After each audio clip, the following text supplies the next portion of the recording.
நான் யக்ஷினி, உன் மரணம். சலசலவென்ற நீர் ஓடும் சத்தம். காற்று அமைதியாக விசிறிக் கொண்டிருந்தது. நள்ளிரவு 12 மணி இருக்கும். தெரு விளக்குகள் கூட இல்லாத அந்த இருண்ட ஆற்று பாலத்தில் முரளி தனியாக நடந்து வந்து கொண்டிருந்தான். ஒரு கையில் அவனது சைக்கிளையும் மற்றொரு கையில் மொபைல் டார்ச் லைட்டையும் ஏந்தி பிடித்தபடி முரளி நடந்தான். அவனுடன் துணையாக வந்தது தவளையின் உருமல் சத்தமும் ஆந்தையின் அலறல் சத்தமும் மட்டும்தான். அந்த பாலத்திற்கு அடியில் அமைந்திருந்தது கிருஷ்ணா ஆற்றங்கரை. அங்கு சூழ்ந்திருந்த ஆழ்ந்த அமைதியில் தெளிவாக கேட்டது ஆழமான ஆற்று நீர் சலனமின்றி ஓடும் சத்தம்.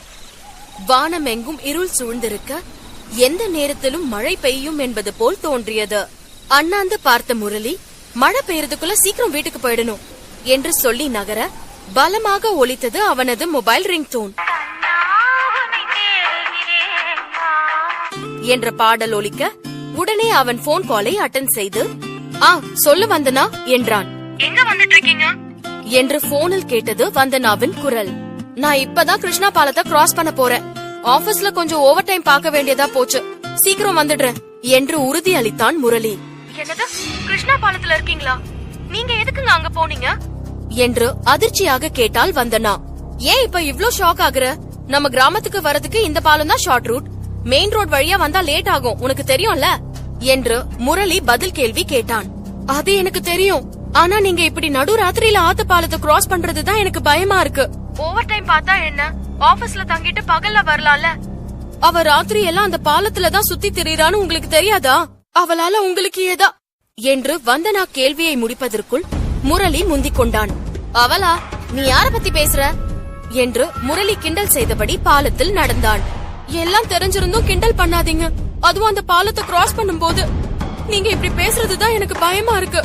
பிளீஸ் அவளை கிண்டல் பண்ணி பேசாதீங்க, அப்புறம் அவ உங்க முன்னாடி வந்து நின்ற போறா என்று சொன்ன வந்தனா குரலில் முரளியின் பாதுகாப்பு மீதான அக்கறை அதிகரித்தது.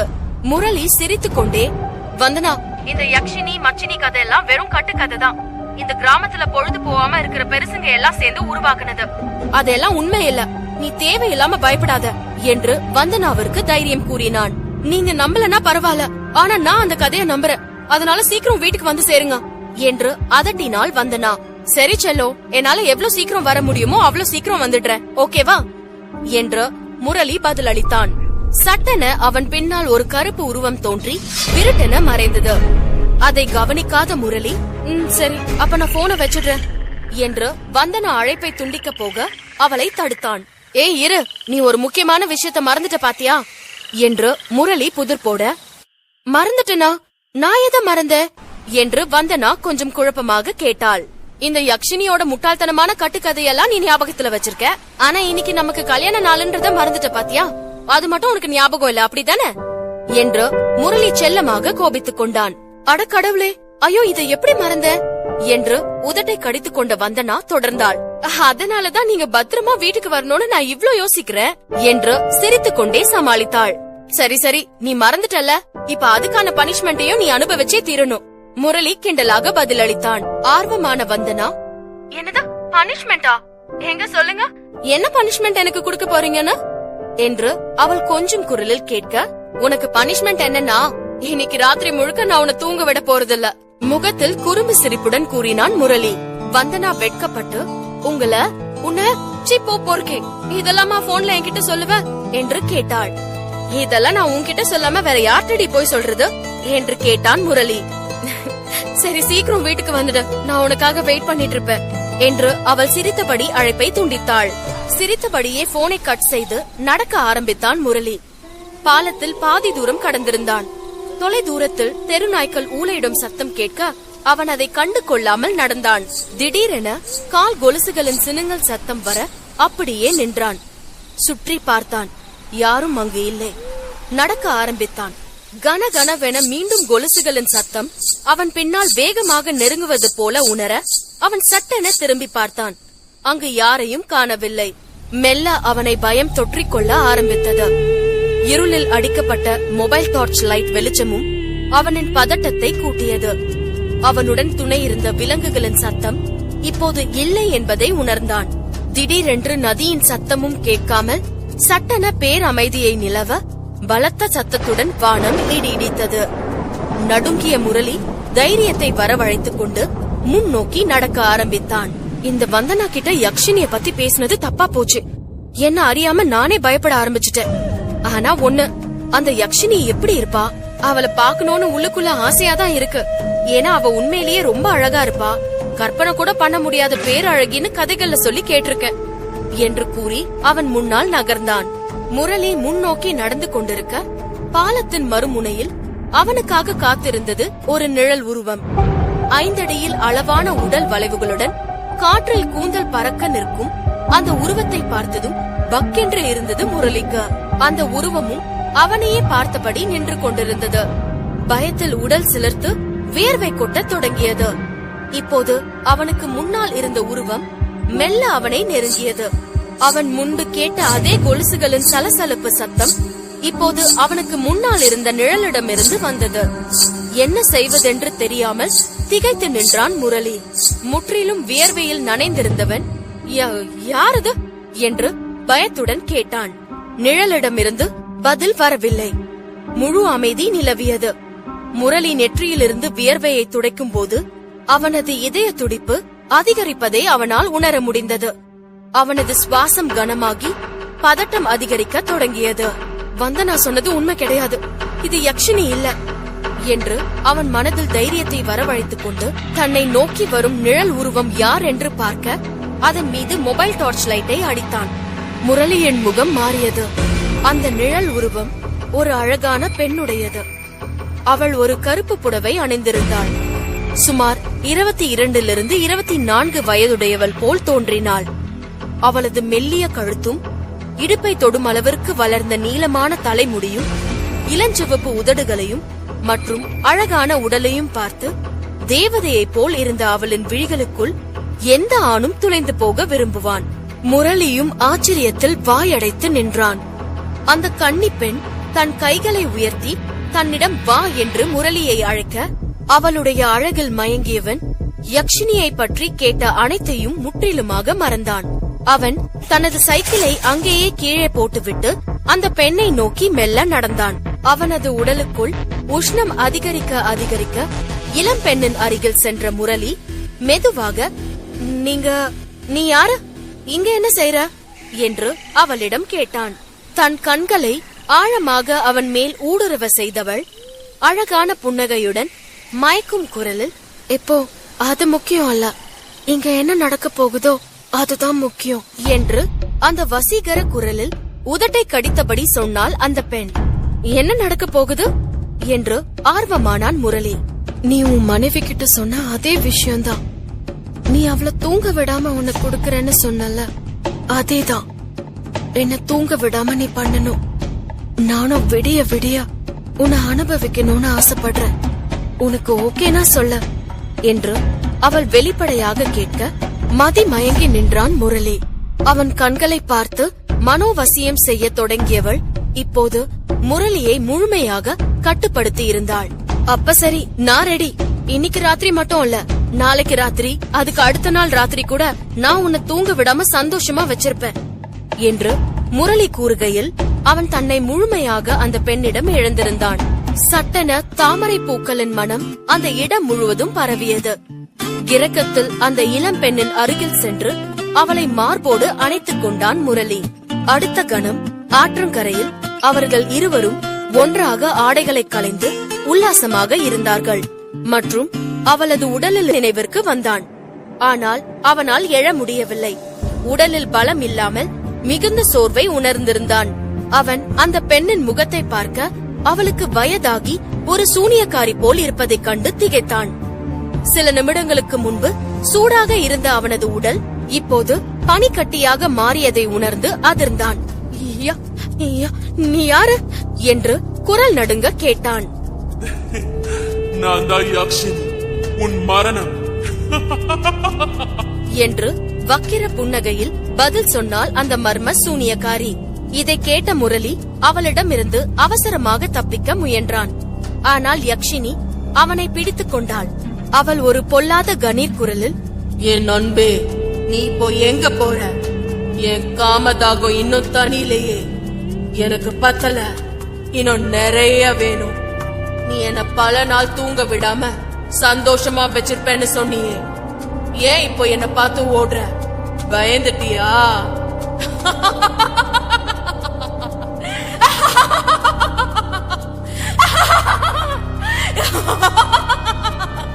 என்று பலமாக சிரித்தாள். பயத்தில் நடுங்கிய முரளி யக்ஷினியின் கண்களில் தனது இப்ப போக விடுற.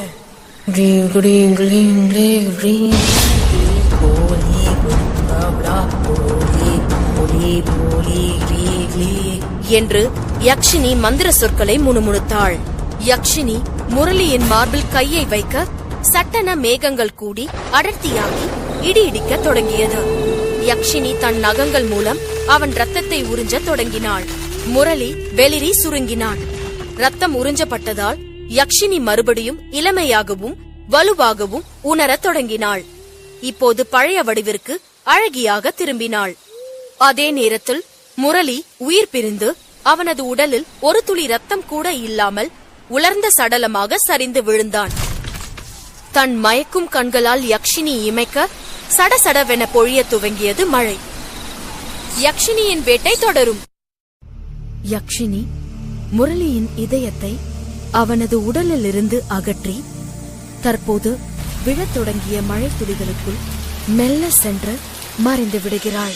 முரளியின் உடல் இதயமில்லாமல் வெளிரிய தோற்றத்தில் ஆற்றங்கரையில் சடலமாக கிடக்கிறது.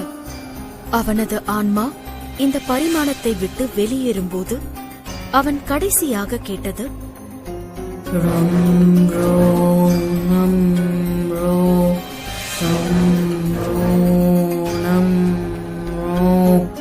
என்ற மந்திர சொற்கள் மட்டும்தான்.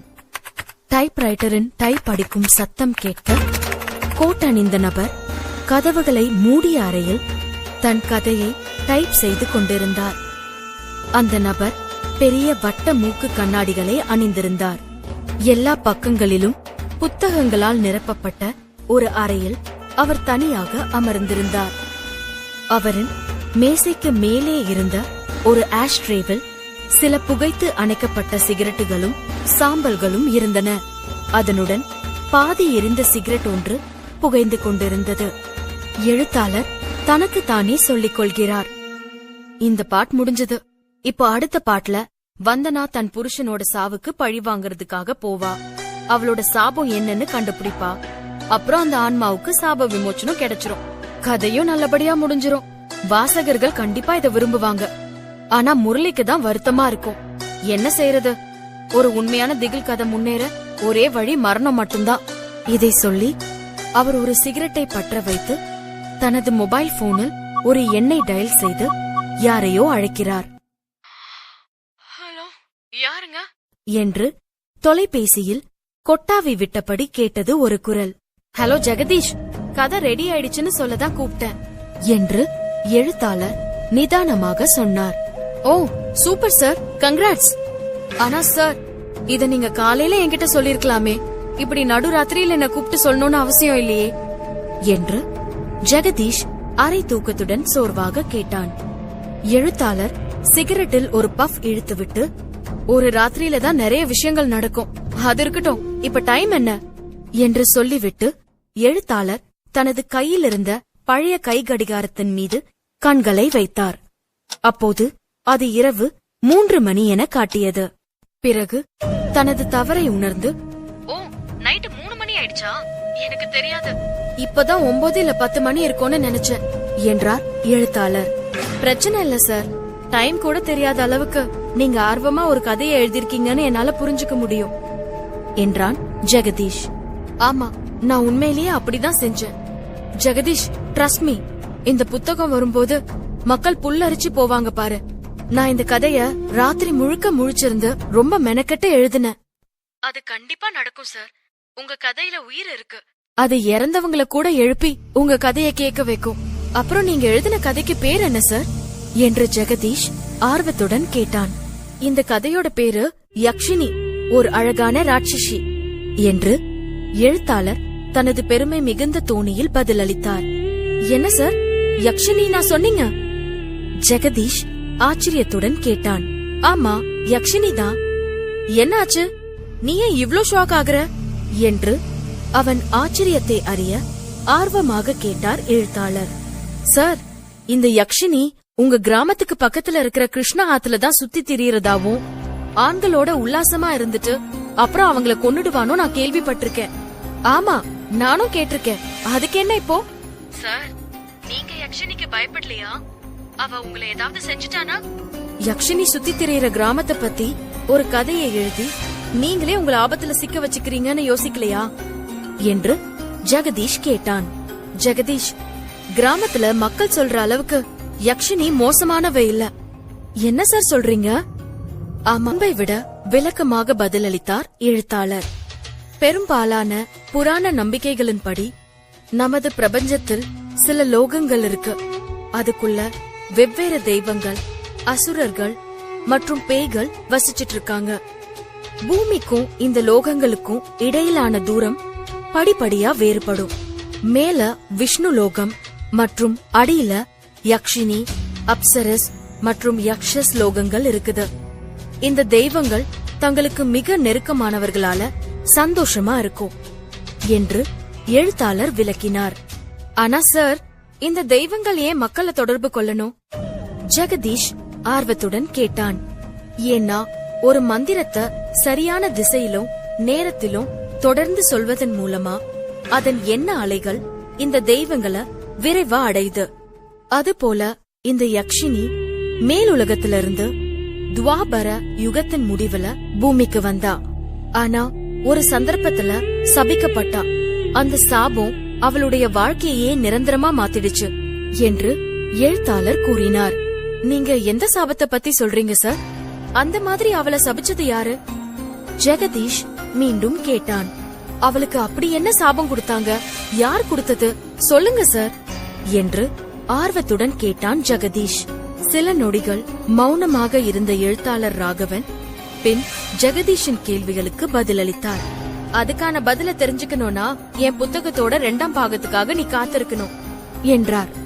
ஜெகதீஷ் கிண்டலாக, உங்க புக்ஸ் விக்கிறதுக்கு இது ஒரு நல்ல மார்க்கெட்டிங் டெக்னிக் சார் என்றான்.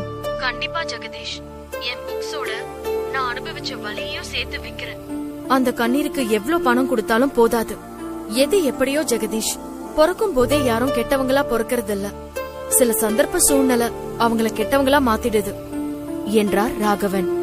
ராகவன் சொன்னதை கேட்டு சற்று குழம்பிய ஜெகதீஷ், இப்ப நீங்க என்ன சொல்ல வரீங்க? உங்க புக்ல இருக்கிற யக்ஷினி கெட்டவ இல்ல, சூழ்நிலை தான் அவளை கெட்டவளா மாத்திடுச்சுன்னு சொல்ல வரீங்களா என்று கேட்டான். நான் தான் உன்கிட்ட முன்னாடியே சொன்னேன்ல, என் புக்கோட 2ஆம் பாகம் சம்பந்தப்பட்ட எந்த கேள்விக்கும் நான் பதில் சொல்ல மாட்டேன்னு என்று கண்டிப்புடன் கூறினார் ராகவன்.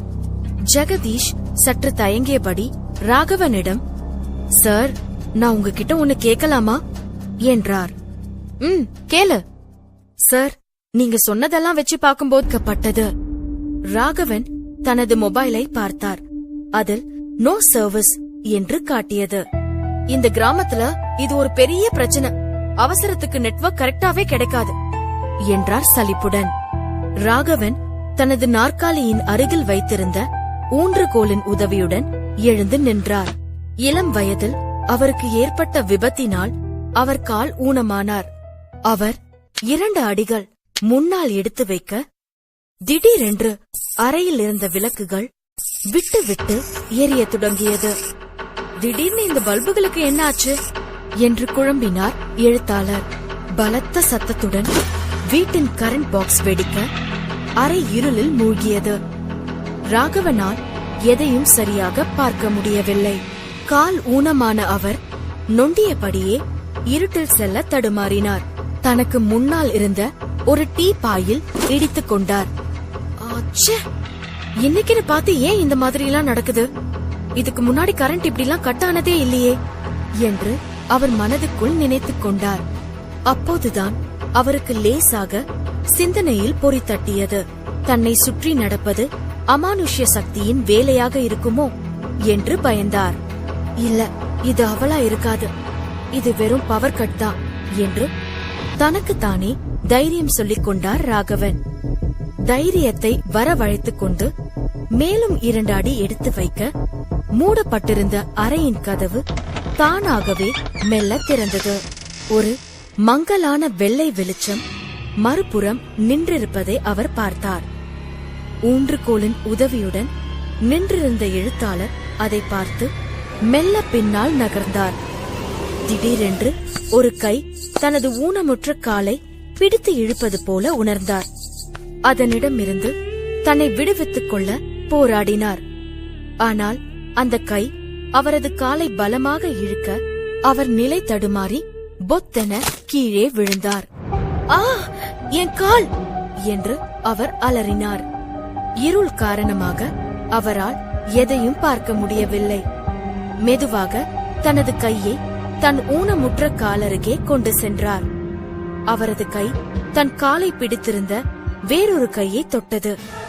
பயந்து அதிர்ந்து போன அவர் உடனடியாக அந்த கையை அகற்றி அங்கிருந்து நகர்ந்தார். ஆனால் இப்போது அவரது கால்களை யாரும் பிடிக்கவில்லை என்று உணர்ந்தார். கதவை நோக்கி ஊர்ந்தபடி அந்த அறையை விட்டு வெளியே செல்ல முயன்றார். சடார் என்று அவருக்கு முன்னால் இருந்த கதவு பலமான சத்தத்துடன் மூடியது. திடுக்கிட்டு பயந்தார் ராகவன்.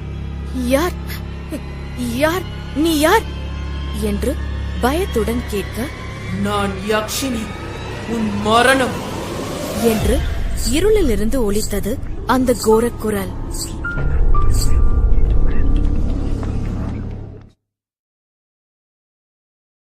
நான் யக்ஷினி, உன் மரணம். சலசலவென்ற நீர் ஓடும் சத்தம். காற்று அமைதியாக விசிறிக் கொண்டிருந்தது. நள்ளிரவு 12 மணி இருக்கும். தெரு விளக்குகள் கூட இல்லாத அந்த இருண்ட ஆற்று பாலத்தில் முரளி தனியாக நடந்து வந்து கொண்டிருந்தான். ஒரு கையில் அவனது சைக்கிளையும் மற்றொரு கையில் மொபைல் டார்ச் லைட்டையும் ஏந்தி பிடித்தபடி முரளி நடந்தான். அவனுடன் துணையாக வந்தது தவளையின் உருமல் சத்தமும் ஆந்தையின் அலறல் சத்தமும் மட்டும்தான். அந்த பாலத்திற்கு அடியில் அமைந்திருந்தது கிருஷ்ணா ஆற்றங்கரை. அங்கு சூழ்ந்திருந்த ஆழ்ந்த அமைதியில் தெளிவாக கேட்டது ஆழமான ஆற்று நீர் சலனமின்றி ஓடும் சத்தம். வானமெங்கும் இருள் சூழ்ந்திருக்க எந்த நேரத்திலும் மழை பெய்யும் என்பது போல் தோன்றியது. அண்ணாந்து பார்த்த முரளி, மழை பெய்யறதுக்குள்ள சீக்கிரம் வீட்டுக்கு போயிடணும் என்று சொல்லி நகர பலமாக ஒலித்தது அவனது மொபைல் ரிங்டோன் என்ற பாடல் ஒலிக்க உடனே அவன் போன் காலை அட்டெண்ட் செய்து, சொல்லு வந்தனா என்றான். எங்க வந்துட்டு இருக்கீங்க என்று போனில் கேட்டது வந்தனாவின் குரல். நான் இப்பதான் கிருஷ்ணா பாலத்தை கிராஸ் பண்ண போறேன். ஆபீஸ்ல கொஞ்சம் ஓவர் டைம் பார்க்க வேண்டியதா போச்சு. சீக்கிரம் வந்துடுறேன் என்று உறுதி அளித்தான் முரளி. என்னது, கிருஷ்ணா பாலத்துல இருக்கீங்களா? நீங்க எதுக்குங்க அங்க போனீங்க என்று அதிர்ச்சியாக கேட்டால் வந்தனா. ஏன் இப்ப இவ்ளோ ஷாக் ஆகுற? நம்ம கிராமத்துக்கு வரதுக்கு இந்த பாலம் தான் ஷார்ட் ரூட். மெயின் ரோட் வழியா வந்தா லேட் ஆகும், உனக்கு தெரியும்ல என்று முரளி பதில் கேள்வி கேட்டான். அது எனக்கு தெரியும், ஆனா நீங்க இப்படி நடு ராத்திரியில ஆத்து பாலத்தை கிராஸ் பண்றதுதான் எனக்கு பயமா இருக்கு. ஓவர் டைம் பார்த்தா என்ன, ஆபீஸ்ல தங்கிட்டு பகல்ல வரலாம்ல. அவ ராத்திரி எல்லாம் அந்த பாலத்துலதான் சுத்தி திரியறான்னு உங்களுக்கு தெரியாதா? அவளால உங்களுக்கு ஏதா என்று வந்தனா கேள்வியை முடிப்பதற்குள் முரளி முந்திக் கொண்டான். அவளா? நீ யார பத்தி பேசுற என்று முரளி கிண்டல் செய்தபடி பாலத்தில் நடந்தான். எல்லாம் தெரிஞ்சிருந்தும் கிண்டல் பண்ணாதீங்க, அதுவும் அந்த பாலத்தை கிராஸ் பண்ணும் போது. நீங்க இப்படி பேசுறதுதான் எனக்கு பயமா இருக்கு. பிளீஸ் அவளை கிண்டல் பண்ணி பேசாதீங்க, அப்புறம் அவ உங்க முன்னாடி வந்து நின்ற போறா என்று சொன்ன வந்தனா குரலில் முரளியின் பாதுகாப்பு மீதான அக்கறை அதிகரித்தது. முரளி சிரித்துக் கொண்டே, வந்தனா, இந்த யக்ஷினி மச்சினி கதை எல்லாம் வெறும் கட்டு கதை தான். இந்த கிராமத்துல பொழுது போகாம இருக்கிற பெருசுங்க எல்லாம் சேர்ந்து உருவாக்குனது. அதெல்லாம் உண்மை இல்ல, நீ தேவையில்லாம பயப்படாத என்று வந்தனாவிற்கு தைரியம் கூறினான். நீங்க நம்பலனா பரவாயில்ல, ஆனா நான் அந்த கதைய நம்புறேன். அதனால சீக்கிரம் வீட்டுக்கு வந்து சேருங்க என்று அதட்டினாள் வந்தனா. சரி செல்லோ, என்னால எவ்வளவு சீக்கிரம் வர முடியுமோ அவ்வளவு சீக்கிரம் வந்துடுறேன், ஓகேவா என்று முரளி பதில் அளித்தான். சட்டென அவன் பின்னால் ஒரு கருப்பு உருவம் தோன்றி விருட்டென மறைந்தது. அதை கவனிக்காத முரளி, சரி அப்ப நான் போனை வச்சிடுறேன் என்று வந்தனா அழைப்பை துண்டிக்க போக அவளை தடுத்தான். ஏய் இரு, நீ ஒரு முக்கியமான விஷயத்த மறந்துட்ட பாத்தியா என்று முரளி புதிர் போட, மறந்துட்டனா? நான் எதை மறந்த என்று வந்தனா கொஞ்சம் குழப்பமாக கேட்டாள். இந்த யக்ஷினியோட முட்டாள்தனமான கட்டுக்கதையெல்லாம் நீ ஞாபகத்துல வச்சிருக்க, ஆனா இன்னைக்கு நமக்கு கல்யாண நாளுன்றத மறந்துட்ட பாத்தியா? அது மட்டும் உனக்கு ஞாபகம் இல்ல, அப்படிதானே என்று முரளி செல்லமாக கோபித்துக் கொண்டான். அட கடவுளே, ஐயோ இதை எப்படி மறந்த என்று உதட்டை கடித்துக் கொண்ட வந்தனா தொடர்ந்தாள். அதனாலதான் நீங்க பத்திரமா வீட்டுக்கு வரணும்னு நான் இவ்ளோ யோசிக்கிறேன் என்று சிரித்துக் கொண்டே சமாளித்தாள். சரி சரி, நீ மறந்துட்டல்ல, இப்ப அதுக்கான பனிஷ்மெண்ட்டையும் நீ அனுபவிச்சே தீரணும். முரளி கிண்டலாக பதிலளித்தான். ஆர்வமான வந்தனா, என்னது பனிஷ்மெண்டா? எங்க சொல்லுங்க. என்ன பனிஷ்மெண்ட் எனக்கு கொடுக்க போறீங்கன்னு என்று அவள் கொஞ்சம் குரலில் கேட்க, உனக்கு பனிஷ்மெண்ட் என்னன்னா, இன்னைக்கு ராத்திரி முழுக்க நான் உன்னை தூங்க விட போறதில்ல. முகத்தில் குறும்பு சிரிப்புடன் கூறினான் முரளி. வந்தனா வெட்கப்பட்டு, உன்னை போர்க்கே, இதெல்லாமா போன்ல என்கிட்ட சொல்லுவ என்று கேட்டாள். இதெல்லாம் நான் உன்கிட்ட சொல்லாம வேற யார்கிட்டடி போய் சொல்றது என்று கேட்டான் முரளி. சரி சீக்கிரம் வீட்டுக்கு வந்துடு, நான் உனக்காக வெயிட் பண்ணிட்டு இருப்பேன் என்று அவள் சிரித்தபடி அழைப்பை துண்டித்தாள். சிரித்தபடியே போனை கட் செய்து நடக்க ஆரம்பித்தான் முரளி. பாலத்தில் பாதி தூரம் கடந்திருந்தான். தொலை தூரத்தில் தெருநாய்க்கள் ஊளையிடும் சத்தம் கேட்க அவன் அதை கண்டு கொள்ளாமல் நடந்தான். திடீரென கால் கொலுசுகளின் சினுங்கல் சத்தம் வர அப்படியே நின்றான். சுற்றி பார்த்தான். யாரும் அங்கு இல்லை. நடக்க ஆரம்பித்தான். கனகனவென மீண்டும் கொலுசுகளின் சத்தம் அவன் பின்னால் வேகமாக நெருங்குவது போல உணர அவன் சட்டென திரும்பி பார்த்தான். அங்கு யாரையும் காணவில்லை. மெல்ல அவனை பயம் தொற்றிக்கொள்ள ஆரம்பித்தது. இருளில் அடிக்கப்பட்ட மொபைல் டார்ச் லைட் வெளிச்சமும் அவனின் பதட்டத்தை கூட்டியது. அவனுடன் துணை இருந்த விலங்குகளின் சத்தம் இப்போது இல்லை என்பதை உணர்ந்தான். திடீரென்று நதியின் சத்தமும் கேட்காமல் சட்டென பேரமைதியை நிலவ பலத்த சத்தத்துடன் வானம் இடித்தது. நடுங்கிய முரளி தைரியத்தை வரவழைத்துக் கொண்டு முன்னோக்கி நடக்க ஆரம்பித்தான். இந்த வந்தனா கிட்ட யக்ஷினிய பத்தி பேசினது தப்பா போச்சு. என்ன அறியாம நானே பயப்பட ஆரம்பிச்சுட்டேன். ஆனா ஒண்ணு, அந்த யக்ஷினி எப்படி இருப்பா? அவளை பாக்கணும்னு உள்ளுக்குள்ள ஆசையாதான் இருக்கு. ஏன்னா அவ உண்மையிலேயே ரொம்ப அழகா இருப்பா. கற்பனை கூட பண்ண முடியாத பேரழகின்னு கதைகள்ல சொல்லி கேட்டிருக்கேன் என்று கூறி அவன் முன்னால் நகர்ந்தான். முரளி முன்னோக்கி நடந்து கொண்டிருக்க பாலத்தின் மறுமுனையில் அவனுக்காக காத்திருந்தது ஒரு நிழல் உருவம். 5 அடியில் அளவான உடல் வளைவுகளுடன் காற்றில் கூந்தல் பறக்க நிற்கும் அந்த உருவத்தை பார்த்ததும் பக்கென்று இருந்தது முரளிக்கு. அந்த உருவமும் அவனையே பார்த்தபடி நின்று கொண்டிருந்தது.